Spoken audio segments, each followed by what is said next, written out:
For months, I have been dreading this family gathering. My name is Allison, and I am 32 years old. My siblings' subtle comments about my humble lifestyle always had a way of making me feel inferior. They had no idea that the business I started from scratch had recently sold for millions of dollars. Since material belongings never defined me, I decided to live simply and drive a 10-year-old automobile. Today, their assessment of my value was going to drastically shift. Their schooling had only begun with the helicopter. Please leave a comment letting me know where you are viewing from before I begin this story. Click like and subscribe. If your relatives have ever undervalued you, I promise that you won't want to miss what comes next. It was never easy being the middle kid between my younger sister Stephanie and my elder brother James. James, who is 40 now, has always exemplified what my parents held dear. He took the conventional route, graduating from an Ivy League university and landing a prominent corporate executive job at a Fortune 500 business. Family get-togethers often touched on his Hamptons vacation house and Manhattan corner office. Stephanie Toshi, 28, married Andrew, the heir of a local banking fortune, in order to pursue a new path to success. My parents' expectations for their youngest daughter were realized when she attended charity galas and joined country clubs, and her picture-perfect wedding was published in many local publications. Then there was me, Allison, the middle kid, who never quite fit in with Stephanie's conventional and socially aware ways and James's methodical and traditional ways. I was constantly curious and looking for anything new. Early on, it was evident that my brothers and I had fundamentally distinct beliefs despite my parents' best efforts to care for all three of us equally. In high school, Stephanie was the homecoming queen, and James was the president of the student body. I was launching my own little business, creating unique websites for nearby retailers. My parents thought it was a lovely pastime that would lead to a decent job or marriage in the future. The family's response to my announcement that I planned to forego education in order to pursue business ranged from dismay to overt efforts at intervention. You will live the rest of your life regretting this choice. 10 years ago, over that uncomfortable supper, my father had remarked, avoiding eye contact. I had just $200 when I left our community of Cedar Springs 10 years ago, but I was determined to establish that my route was legitimate. My family estimated that I would return in 6 months, humbled and prepared to embrace their own definition of achievement. They made up the story that I was having difficulties, but was too proud to acknowledge it when I failed to come back. That my commercial endeavors had not succeeded. That I was living in a small apartment in the city and barely making ends meet. In actuality, my trip had been difficult, but it had ended up being more successful than they could have ever imagined. My tech security firm gained traction with a patent that transformed data protection for small businesses following many failed ventures and 2 near bankruptcies. After 3 years of ramen noodle meals and 18-hour workdays, the firm was finally worth over $50 million. We were purchased by a bigger software company 6 months ago, and I am now richer than I ever imagined. I didn't tell my family about this, though. I listened to their uncorrected preconceptions about my difficult existence throughout every holiday phone and seldom house visit. I just said thank you nicely, and moved on when Stephanie handed me her old expensive clothing, or when James inquired if I needed help with the rent. It was simpler than explaining why, in spite of my prosperity, I opted for a humble lifestyle, valued experiences above material belongings, and built schools in poor nations, rather than purchasing mansions. 3 weeks ago, I received a call regarding my parents. Dad's early-stage dementia was advancing more quickly than anticipated, and Mom had fallen and shattered her hip. Their retirement funds were insufficient to provide the additional care they need. James had convened a family gathering to talk about financial obligations and available solutions. When he asked whether I could manage to come home and do what I could to help with their care, his voice carried the customary barely veiled censure. Right now, my plane was getting ready to touch down at the tiny regional airport close to Cedar Springs. My gut twisted with anxiety. I had kept the emotional distance their judgment had established for years, establishing connections and a life with individuals who respected my character and views more than my position. However, family has a way of bringing even the most successful adult back to the dynamics of their early years. Would I finally tell the truth about my success on this visit? Or would I keep shielding myself from their unavoidable response as our connections had to be awkwardly rebalanced after the shock? The inquiries concerning the reasons for my secrecy. I was still not sure as the plane landed. I had previously made arrangements for the greatest care money could buy for my parents when they needed it. However, my siblings were unaware of it, and the family gathering was expected to be just another test of their contempt. I gripped my purposefully mediocre purse tightly. In my downtown loft, I stood in front of my wardrobe on the morning of my trip, carefully selecting the most subtle pieces I possessed as I readied myself to return to the complex web of family expectations and judgments. I chose comfy sneakers that had seen better days, worn trousers, and a basic sweater with a little hole close to the sleeve. As I packed comparable modest garments in an old duffel bag instead of my usual stylish baggage, my helper Margot looked on in confusion. She held my normal schedule booklet and said, "You are worth $50 million, and you are dressed like a college student going home for the weekend. Additionally, you're flying on a public airline rather than the business plane because..." I put my hair in a modest ponytail and said, "Because that's how they expect me to arrive." They have a very certain idea of who I am, and I'm not quite ready to change that. I found myself thinking about why I kept up this facade during the journey. The reality was nuanced. Being undervalued in the corporate world was liberating to me in some ways. I had discovered that those who undervalued me frequently divulged more information than they had planned to, which gave me the advantage when negotiating with my family. Because of their low standards, I never had to explain my decisions or my accomplishments using their standards. However, there was a more profound explanation, one I seldom ever acknowledged even to myself. I was really offended by their judgment. Their rejection of my aspirations when I initially moved out hurt more than I could take in every condescending remark about my stage of business. Every recommendation that I should acquire a real career like James or settle down like Stephanie had added up to a wall of defense that I erected around who I really was. "You've always been impractical, Allison, and that's your problem." 5 years ago, during our final family Christmas, my brother stated, "While some individuals are destined to follow, others are destined to take the lead and create. Accepting your limitations is not a sign of weakness." I had gone outside that evening to cover my tears, feigning to answer a phone as I gathered my thoughts. Ironically, I had secured a contract earlier that day that led to our company's international expansion. While I was getting ready to return home and be viewed as the family's disappointment, my colleagues had celebrated with champagne. The familiar streets of Cedar Springs were traversed by the cab from the airport. Very little had changed in the downtown area. The same hardware shop. We celebrated scholastic accomplishments at the ice cream store that my father often visited. The park where, while observing people struggling with early cell phones, I originally had the idea to start my own company. Now encased in amber, everything appeared smaller. In contrast, my world had become unrecognizable. I had a mixture of dread and nostalgia when the cab arrived at the house where I grew up. The two-story white colonial with blue shutters remained unaltered save for a new roof. The front yard was still dominated by the maple tree I had climbed as a kid, and the pathway was bounded by my mother's well-maintained garden. I briefly felt like I was 10 years old again, rushing up those stairs with an art project or report card in hopes of getting approval. Seldom did I feel completely received.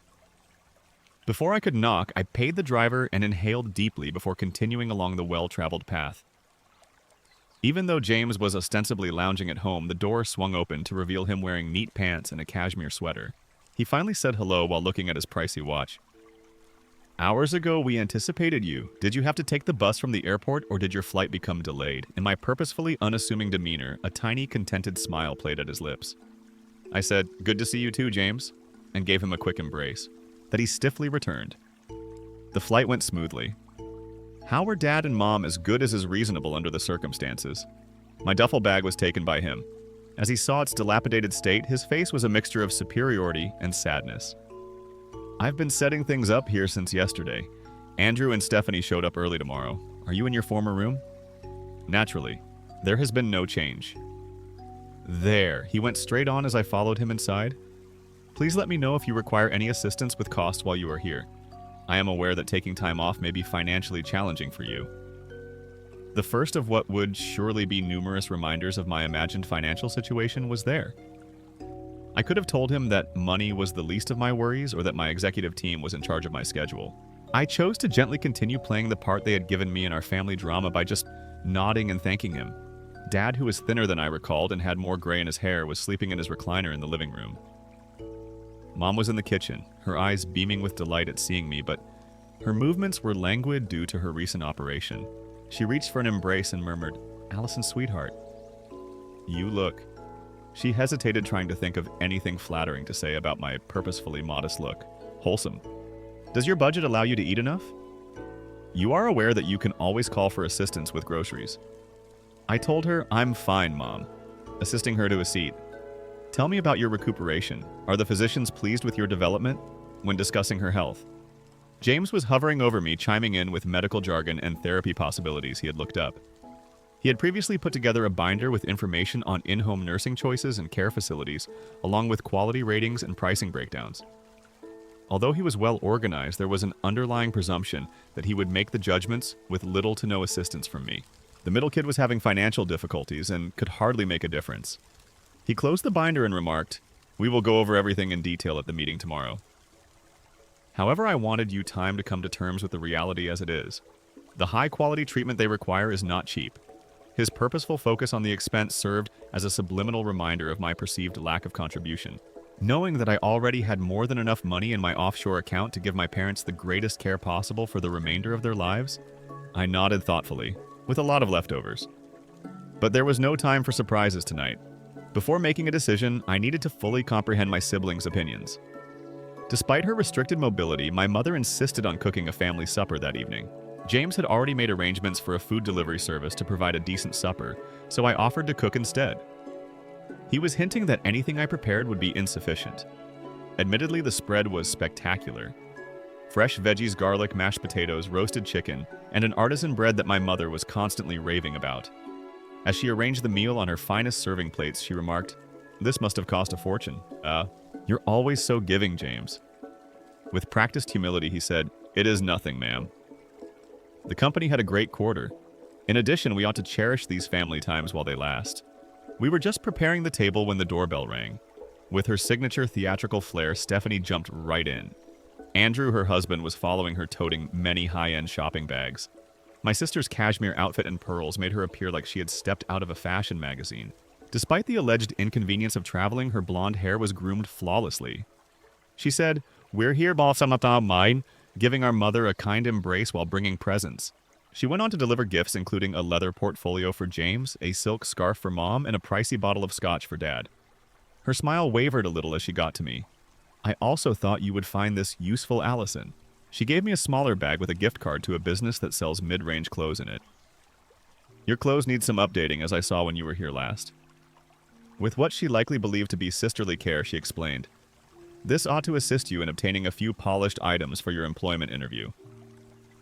I pocketed the card equally and muttered, "Thank you," dismissing the suggestion that I needed assistance finding a job. How considerate. With a condescending touch on my arm, she said, "Well, we all want to see you succeed." Speaking of achievement, Andrew recently became a partner in his company. We're remodeling the kitchen to celebrate. There is Italian marble everywhere. During dinner, we spoke about my brother's accomplishments. When the subject periodically shifted to me, it was always presented as mild worry, whether it was Andrew's victory in their golf tournament at their hectic country club, Stephanie's fundraising banquet that had earned thousands for the children's hospital, or James's new promotion. "Allison, how about you?" As she refilled her wine glass, Stephanie inquired. "Any noteworthy advancements in your life?"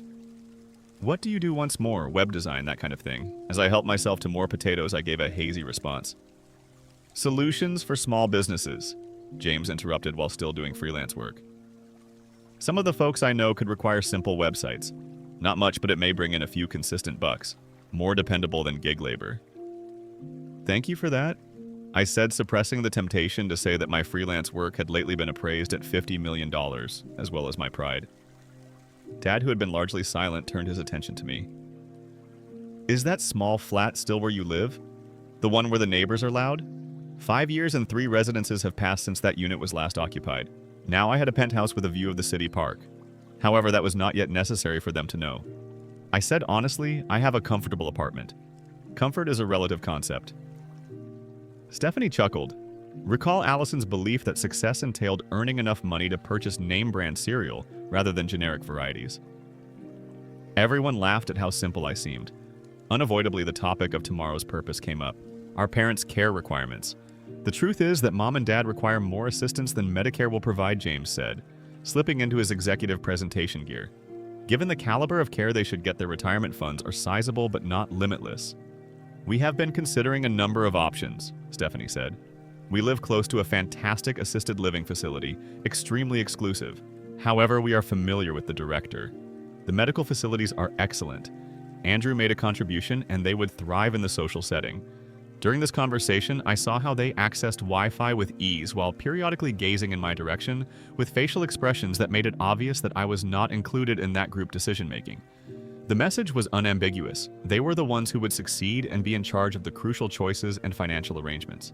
I was supposed to give what little I could and express gratitude for their kindness and not asking for more. Naturally, the prices of these first-rate amenities are also high. Although Stephanie and I had spoken about how we would manage the financial arrangements, James persisted in making this statement, especially directed at me. We wish to treat the contributions fairly. Stephanie's addition was full of tenderness. We don't ask you to equal our efforts. Everyone should donate in accordance with their means. James explained as though he were doing me a huge service. We'll appreciate whatever you can manage, even a small sum.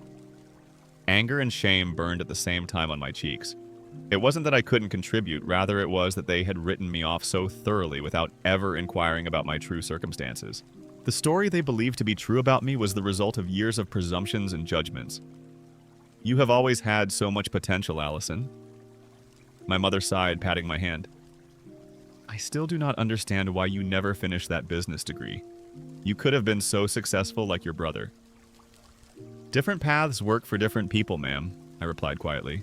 Not everyone measures success the same way. True, James nodded condescendingly, but some measures of success are more tangible than others. Security, stability, the ability to care for family, these are universal indicators that one's choices have been sound. As the subtle digs continued throughout dinner, I maintained my composure while internally debating my next move. Part of me wanted to reveal everything immediately to see their expressions, when they realized how wrong they had been about me all these years. But another part hesitated, wanting to understand the full extent of their assumptions before changing our family dynamic forever. By the time dessert was served, I had made my decision. Tomorrow's family meeting would be the moment of truth when they would learn that their struggling middle child had been more successful than they could have imagined, just not in the ways they had prescribed. The official family meeting began promptly at 9 the next morning in our parents' living room. James had set up his laptop and a small portable projector to display his meticulously prepared PowerPoint presentation titled Parental Care Options and Financial Considerations. Stephanie and Andrew sat on the love seat, matching in their business casual attire, while our parents occupied their usual chairs. I took the slightly wobbly ottoman in the corner, the least comfortable seat, which seemed fitting for my assigned role as the family afterthought. I have compiled comprehensive research on the top care options in the region. James began clicking through slides of upscale facilities with manicured grounds and elegant interiors. These three meet our criteria for quality medical care, social engagement opportunities, and proximity to family. Each facility he presented was increasingly luxurious with price points to match. He detailed amenities like gourmet dining options, cultural excursions, and specialized memory care programs for Dad. The final option, clearly his preferred choice, was a newly opened continuing care community with separate apartments for independent living that could transition to higher levels of care as needed. This would allow Mom and Dad to maintain their autonomy while having immediate access to medical support, he explained. They would have a 2-bedroom unit with a small garden terrace. The grounds include walking paths, a community center, and even a small golf course for Dad. It looks wonderful, Mom murmured, though I noticed the concern in her eyes as she glanced at Dad, who was struggling to follow the rapid presentation. Of course, premium care comes with premium costs. James continued, transitioning to a slide with a detailed breakdown of monthly expenses. The bottom line number caused our mother to gasp softly. This represents the gap between their retirement income and the actual costs. This is what we as a family need to address. Andrew, ever the finance professional, leaned forward. We have calculated how to distribute this responsibility equitably. Stephanie and I can cover and I can manage 40 through my bonus structure and investments. James added that leaves 15%, which is approximately $200 monthly. All eyes turned to me. The unstated question hung in the air. Could I even afford to contribute my relatively small share? I remained silent, curious how they would frame their assumptions about my finances. Stephanie cleared her throat delicately. Allison, we know your situation is different from ours. If that amount is prohibitive, perhaps you could contribute in other ways. Maybe visit more often to provide personal care instead. We do not want to create hardship, James added with the patronizing tone he reserved especially for me. Perhaps $500 monthly would be more manageable for your budget. Stephanie and I could adjust our contributions to cover the difference. How generous of you, I remarked quietly, noting how they had already decided what I could and could not afford, without ever asking me directly. We just want what is best for Mom and Dad. Stephanie said, her voice carrying a hint of defensiveness. Those of us who can contribute more should do so. Dad, who had been quiet throughout the presentation, suddenly focused on me. Do you even have a steady job now, Allison? Last we talked, you were between projects. Before I could answer, James interjected, I have actually been meaning to discuss that. My company has an entry-level marketing position. Opening up the salary would be modest by our standards, but for someone in Allison's position, it would provide stability and benefits. I could put in a word that is so thoughtful, Stephanie beamed at our brother. A real job with a real company would make such a difference for you. Allison. The condescension was becoming unbearable. They had created such a complete narrative about my supposed failures that they could not even imagine I might have built something successful on my own terms. I appreciate the thought, I said carefully, but I am comfortable with my current professional situation. James exchanged a knowing look with Stephanie. Being comfortable and being secure are different things. Allison. At some point, you need to think practically. You cannot couch surf and do freelance work forever? Couch surf, I repeated, genuinely confused. Well, you mentioned having roommates last time we spoke, Stephanie said. And you never invite any of us to visit, which suggests your living situation might be temporary. I had never mentioned roommates. What I had said was that I had a house manager and personal assistant who sometimes stayed at my place, hardly the same thing. And I had never invited them because their judgment and assumptions made visits unpleasant. I do not couch surf, I stated firmly. I have a stable living situation, but not stable enough to afford reliable transportation. Right, James pressed. I noticed you took a taxi from the airport instead of driving yourself. Do you even own a car these days? The conversation had veered into territory so divorced from reality that I almost wanted to laugh. Instead, I simply said, I have transportation arrangements that work for me. Allison has always been our free spirit. Mom interjected, clearly trying to smooth over the tension. Not everyone needs material success to be happy. That is a convenient philosophy when material success seems out of reach, James muttered just loudly enough for everyone to hear. That comment was the tipping point. 10 years of condescension and judgment crystallized into a moment of perfect clarity. They were never going to see me clearly unless I forced them to confront their misconceptions. Let us get back to the main issue, Andrew suggested, oblivious to the tension. Can you manage the $500 per month, Allison? It is important we finalize the numbers today. I need to make a quick call first. I said, pulling out my phone. It will just take a minute. Now is not really the time for personal calls, James said with irritation. We are in the middle of important family business. I ignored him and dialed my assistant, Margot. Hey, it is me. Is everything set for today? I paused, listening. Perfect. Go ahead with the arrival in 15 minutes. Yes, the front lawn is big enough. Thanks. I ended the call and turned back to my confused family. Sorry about that. Just confirming my transportation. Did you arrange for another taxi? We are not finished here, James said with growing annoyance. Not exactly a taxi, I replied, settling back into my seat. Now about those care options. I actually have another facility to suggest. It opened last year about 20 minutes from here. It has an exceptional memory care program and has been recognized nationally for its innovative approach. I researched every quality facility within 50 miles, James said dismissively. If it were worth considering, it would be in my presentation. This one is quite exclusive, I continued calmly. They only accept private clients through their foundation. No public listings. And how exactly would you know about an exclusive unlisted care facility? Stephanie asked with a laugh. I smiled slightly. I know because I funded it. The Westbrook Senior Health Foundation is my project. A confused silence fell over the room. James recovered first. What do you mean your project? You cannot possibly be suggesting you have the resources to fund a healthcare facility. That is exactly what I am suggesting, I replied. This is ridiculous. He scoffed. Next you will tell us you own a yacht and a private island. No island, I said with a small smile. Not yet anyway. Allison, if this is your idea of a joke. It is not funny, Stephanie said sharply. We are trying to have a serious discussion about our parents' future. I assure you I'm being completely serious, I replied. Right, James laughed derisively. The same sister who cannot even afford a car suddenly owns a healthcare foundation. Makes perfect sense. As if on cue, the distinctive sound of helicopter blades cutting through the air became audible, growing louder by the second. My family's conversation halted as the noise became impossible to ignore. "What on earth?" my mother exclaimed, moving toward the window. Outside, a sleek black helicopter was descending onto their spacious front lawn, the downwash from its rotors bending the grass and shaking the branches of the maple tree.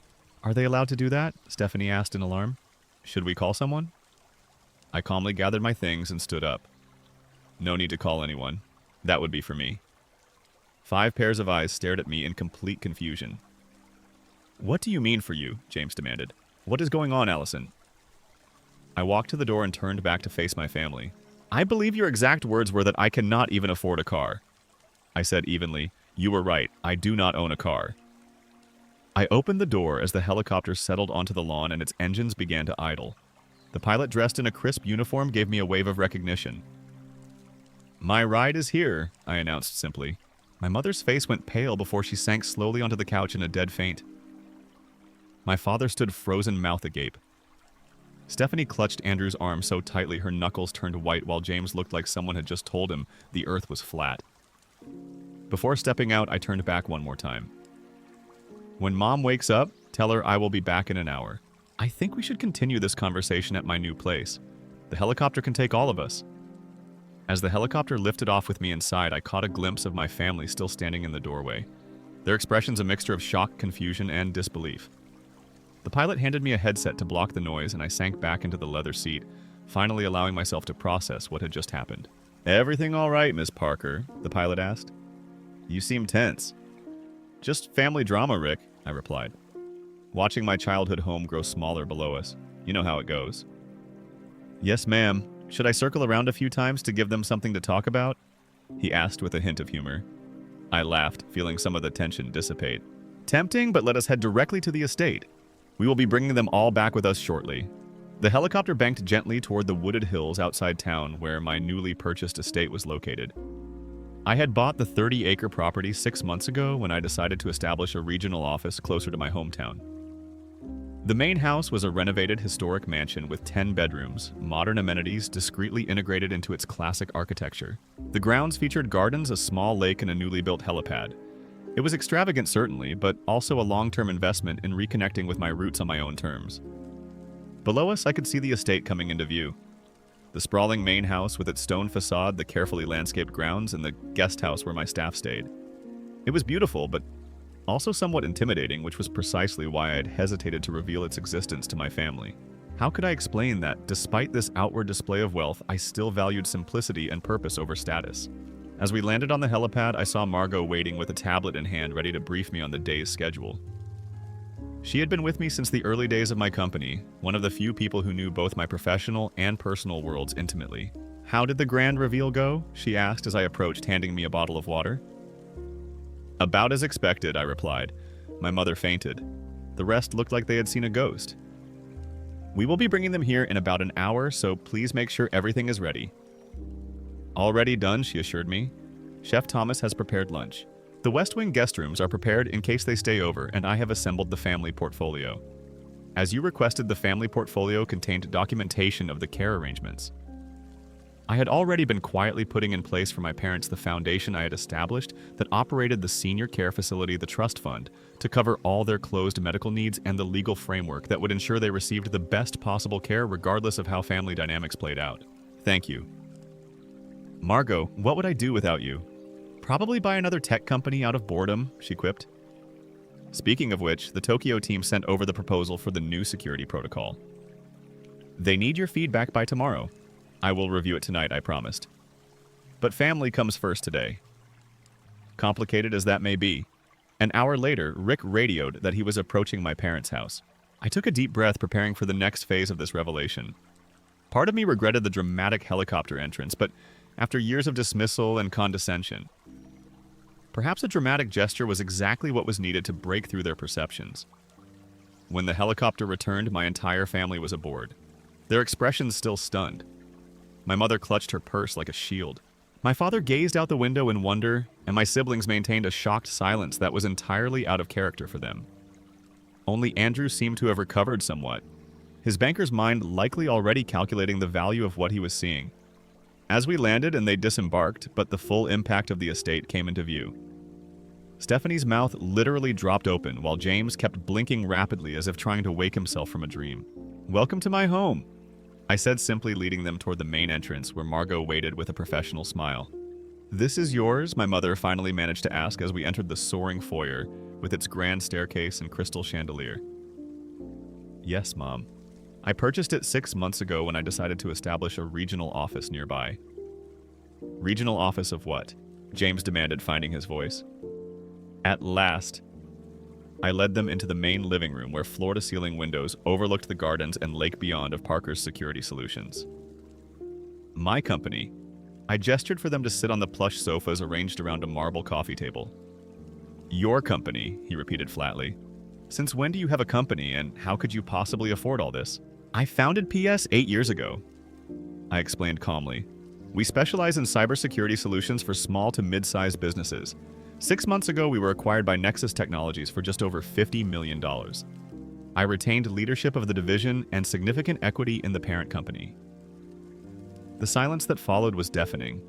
Stephanie looked like she might follow our mother's example and faint, while James had gone pale beneath his tan $50 million. My father repeated slowly, "My Allison." "Yes, Dad," I said, gently moving to sit beside him. "You're Allison, but you never said anything," my mother stammered. "All these years you thought I was struggling." I finished for her. "I know I never corrected that assumption. Why would you let us believe you were barely getting by?" Stephanie demanded, finding her voice at last. "Do you know how worried we were about you?" I raised an eyebrow at her. "Were you worried, Stephanie? Or was it more comfortable to believe I had failed? You gave me a gift card for job interview clothes yesterday." She had the grace to blush. "I was trying to help." "No," I said firmly. "You were trying to reinforce the narrative that made sense to you that the sister who chose a different path must necessarily be struggling. It never occurred to any of you that I might succeed on my own terms. You could have told us," James said, a hint of anger in his voice. "Instead, you let us make fools of ourselves." "I did not create your assumptions," I replied evenly. "You did that all on your own. Every time I tried to talk about my work, you changed the subject or dismissed it as that computer thing Allison does. You never asked genuine questions about my business or my life." But the old closed the taxi from the airport. My mother began work choices I finished. I lived simply by preference, not necessity. I drive a 10-year-old car when I drive at all because I prefer it. I took a taxi because I flew commercial to maintain my privacy a bit longer. None of that means I cannot afford better. It means material displays are not how I measure success. Andrew, ever practical, spoke up for the first time. "So, that care facility you mentioned, the Westbrook Foundation, that really is yours." I nodded and gestured to Margot, who brought over the family portfolio and handed it to me. "Yes. After my first major round of funding 3 years ago, I established the foundation. It operates an innovative care community specializing in memory support and holistic elder care.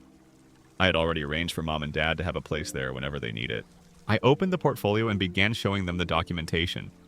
The trust established in our parents' names, the healthcare provisions, the legal framework that would protect their future regardless of any family disagreements.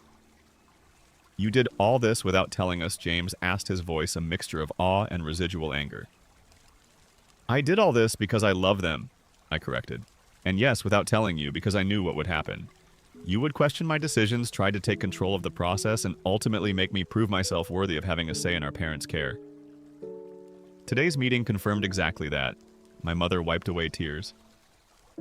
"We never meant to make you feel that way, Allison. Perhaps not intentionally," I acknowledged, "but every gift card for basic necessities, every offer of an entry-level job at James's company, every condescending remark about my potential sent the same message that you believed I had failed and needed rescue. We were trying to help." Stephanie insisted. "Were you, or were you trying to validate your own choices by casting mine as the cautionary tale the family screw-up who could not succeed without following your prescribed path?" My words hung in the air. Uncomfortable, but true. For the first time, my siblings seemed to be genuinely reflecting on their behavior, rather than defending it. My father reached over and took my hand, his eyes clearer than they had been all weekend. "I always knew you were special, Allison. Different. Yes, but special. I just did not understand what you were building." "Thank you, Dad," I said softly, squeezing his hand. "That means a lot." Margot discreetly signaled that lunch was ready, and I invited everyone to move to the dining room. As we settled around the table set with fine china and fresh flowers, the initial shock began to give way to curiosity. My mother wanted to know about my home in the city. Stephanie asked about my travels, and even James began to ask more substantive questions about how I had built my company. For the first time in years, they were seeing me, really seeing me, not as the failing middle child, but as a successful woman who had created something significant on her own terms. The helicopter had gotten their attention, but it was this moment of genuine interest in my life that felt like the true revelation. After lunch, I gave my family a tour of the estate. The property included the main house guest cottages and a newly constructed office building where a small team would soon be working on regional projects.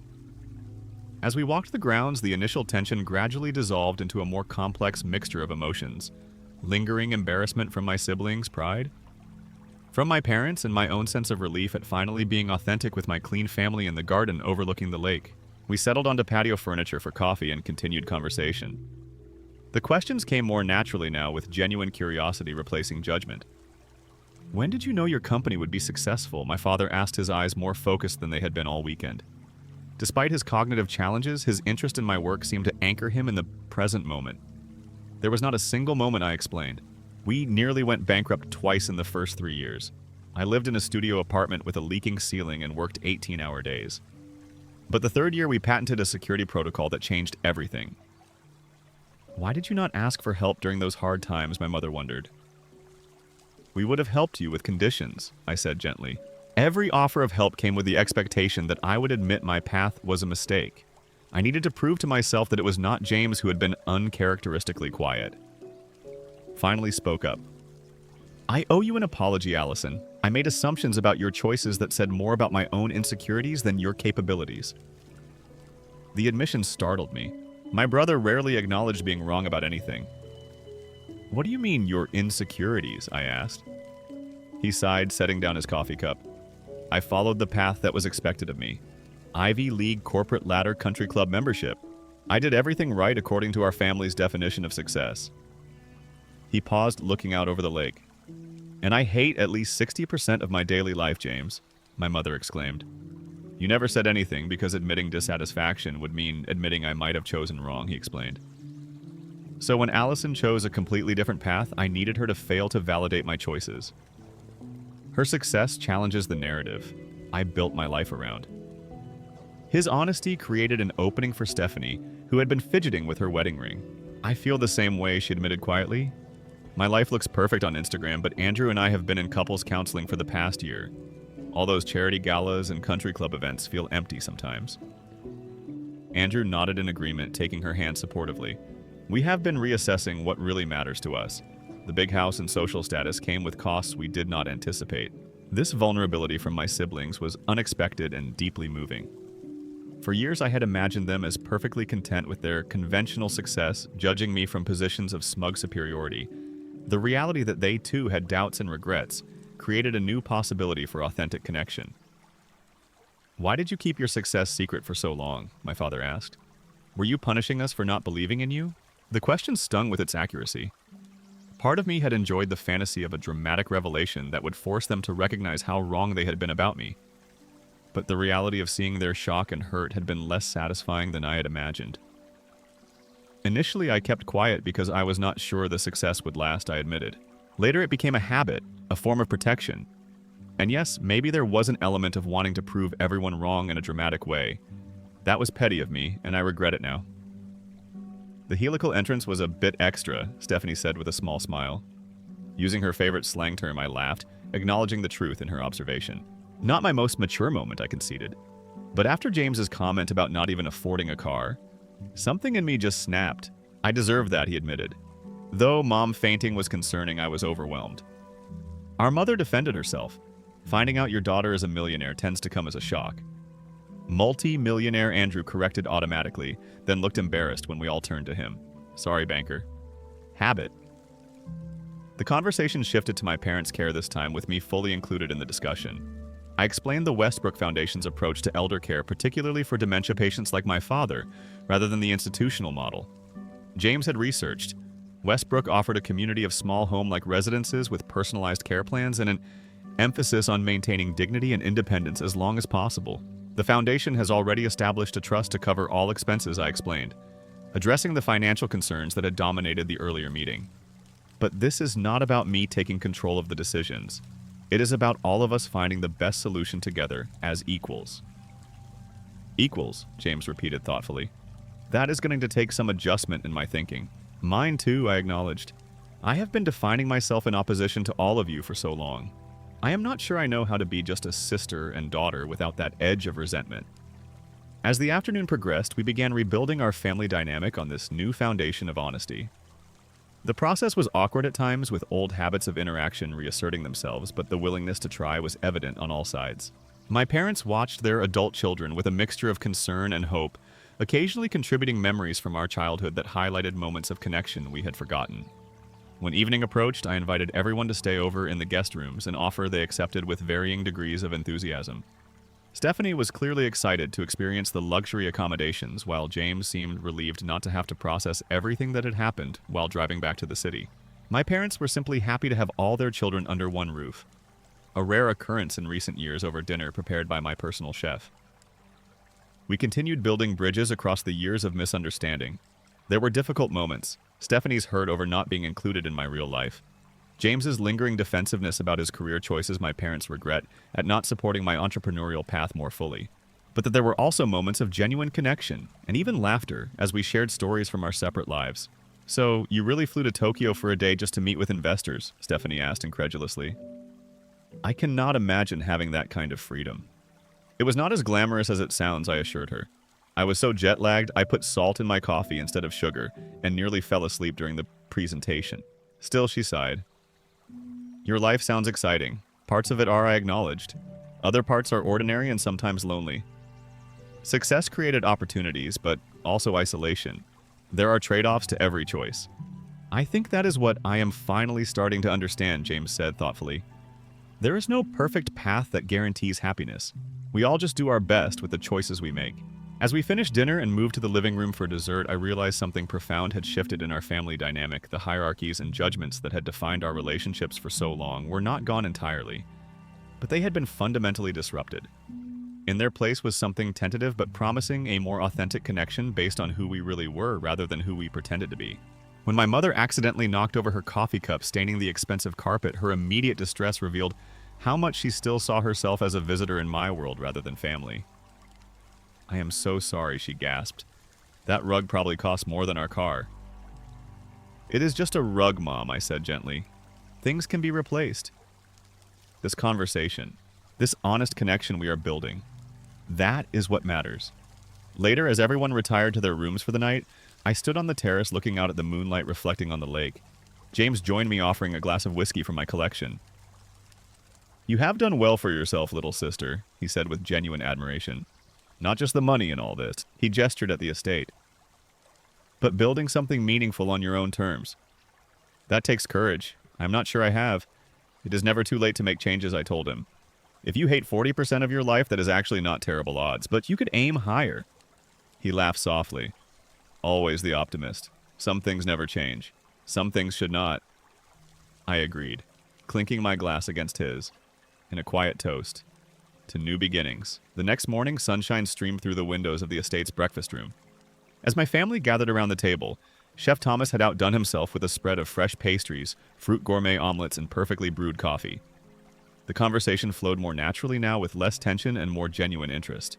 I still cannot believe you funded an entire care facility, my mother said, adding cream to her coffee. How did you even know what was needed? Research, I explained.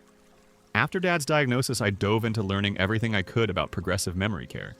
The traditional options seemed so institutional and impersonal. I wanted to create something that preserved dignity and joy, not just safety. That is what impressed me most during yesterday's tour. James admitted the attention to design details that support memory patients without looking clinical. The residents seemed genuinely happy. That was the goal, I nodded. When residents moved in, we interviewed their families about their life histories, preferences, even the small daily rituals that made them feel at home.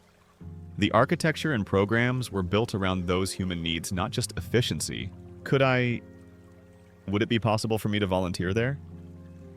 Sometimes, Stephanie asked hesitantly. My charity work has felt increasingly superficial lately. This seems like somewhere I could make a real difference. They would love that, I said, genuinely touched by her interest. They have an arts program that could use someone with your eye for design. The conversation shifted to more practical matters. the timeline for our parents' potential move to the facility, the legal arrangements, and how we would stay connected as a family through the transition. For the first time, we were discussing these issues as equal partners, each contributing our different strengths to the solution. After breakfast, we moved to the garden for a family photo, the first in many years, where the smiles felt genuine rather than performed. As we arranged ourselves on the terrace steps, I found myself reflecting on how dramatically our family dynamic had changed in just 48 hours. Before you return home, there is something I want to share with all of you. I said once we were settled in the living room again. My success has been meaningful professionally, but it has come with personal costs. I am only now beginning to address. "What do you mean, dear?" my mother asked with concern. "I have spent 10 years defining myself in opposition to this family," I explained. "Working to prove you wrong became such a driving force that I sometimes lost sight of what I actually wanted for myself beyond that validation. Building walls to protect myself from judgment also kept me isolated from genuine connection. I think we all played a part in that dynamic," my father said with unexpected clarity. "Family systems are complicated. Everyone contributes to the patterns." "Exactly." I agreed, surprised and touched by his insight, which is why healing needs to involve all of us. I am planning to stay in this area part-time now, splitting my time between here and the city. I want us to rebuild our relationships not based on who we thought each other was, but who we actually are. I would like that very much," my mother said, reaching for my hand to get to know the real Allison, not just the version we imagined. "And I want to know the real versions of all of you too," I added. "Not just the roles we fell into over the years." James cleared his throat. "Speaking of authentic selves, I have been thinking about making some changes. I have been offered a teaching position at the business school. Less money, but more meaningful work after seeing what you have built. Allison, I am inspired to stop doing what is expected and start doing what matters." "That sounds perfect for you," I said sincerely. "You always were a natural teacher." Stephanie shared her own tentative plans for shifting her social energy from status-oriented charity galas to more hands-on community work, while Andrew mentioned his interest in ethical investment counseling for nonprofits. My parents listened with evident pride as their adult children spoke about aligning their lives more closely with their values. As the weekend drew to a close and preparations were made for everyone's departure, I felt a profound sense of peace. The helicopter that had caused such drama was now just one transportation option among many. No longer a symbol of division, but simply a convenient way to take my parents home. "Will you come for Sunday dinner next week?" my mother asked as we said our goodbyes. "Nothing fancy, just family." "I would love that," I replied, embracing her warmly. "Just family. Sounds perfect." After everyone had gone, I walked out through the quiet house, reflecting on the weekend's events. The revelation of my success had created an opening for something more valuable than recognition or vindication. The possibility of authentic connection with the people who had known me longest. True wealth, I realized, was not measured in helicopter rides or estate homes, but in relationships where you could be fully yourself and still be loved.